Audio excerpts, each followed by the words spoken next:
Hello দর্শক বন্ধুরা, আসলে আপনারা সকলেই ভালো আছেন।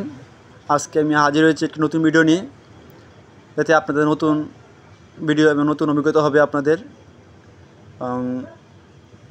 এখন আমি আছি মূলত আমাদের ধর্মশালা উপজেলা সদরের কেশবপুর গ্রামে অবস্থিত একটি গ্রাম, সেখানে আছি। এখানে একটি বকনা বাছুরকে কুকুরে কামড় দিয়েছিল, তা এখন আমি আসি আপনাদেরকে দেখাবো আমি কী চিকিৎসা করছি আর কি দিচ্ছি। অনেকেই যেহেতু এটা কুকুরে কামড় দিয়েছে, আমি প্রথম ডোজ করেছি প্রথম দিনে, এখন হলো সপ্তম দিন, সেকেন্ড ডোজ করতে আসছি। আর সেকেন্ড ডোজ আমি কী দিব তা আপনাদেরকে জানাবো।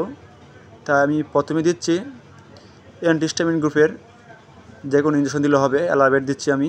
দেওয়ার পরে রেবিস কিল, এটা হলো ভ্যাকসিন। আর এটা দেওয়ার সময় অবশ্যই আপনার কিছু সতর্কতা অবলম্বন করতে হবে। যেমন এই ভ্যাকসিনটা সবসময় আমরা ফ্রিজে রাখতে হবে নর্মালে, এবং নর্মালি করে নিয়ে আসতে হবে, এবং সাথে কিছু বরফ জাতীয় কিছু নিয়ে আসবেন যাতে ঠান্ডা থাকে। তাই আমি আর অবশ্যই আপনারা নতুন সিরিজ ব্যবহার করবেন যাতে আপনার কার্যকারিতা ভ্যাকসিনটা খুব ভালো হয়। এখন আমি দিব 2 মিলি ইঞ্জেকশন দেব, আর 2 মিলি ইঞ্জেকশন দেব 2 স্থানে 1 মিলি করে। দেওয়ার পরে আর যেহেতু এটা সেকেন্ড ডোজ, তাই এখানে কোনো পেইনকিলার দেওয়া হবে না। তো প্রথম যদি ডোজ হয় তাহলে অবশ্যই আপনার এটাকে ক্ষতস্থানে প্রথমে ধুতে হবে। ধোয়ার পরে কী দিয়ে ধুবেন এখানে প্রশ্ন হলো, এটা হলো আপনার কাঠ জাতীয়, যেমন বাংলা সাবান আছে, কাপড় কাচা সাবান আছে বা জ্যাট আছে, এসব দিয়ে আপনারা ধুবেন। ধোয়ার পরে ডাক্তাররা শরণাপন্ন হবেন। তখন প্রথম ডোজ দেওয়ার সময় অবশ্যই আপনার এটাকে পেইনকিলার দেওয়া লাগবে। যদি সমস্যা বেশি হয় তাহলে অ্যান্টিবায়োটিক দেওয়া লাগবে, তারপর ভ্যাকসিন করতে হবে।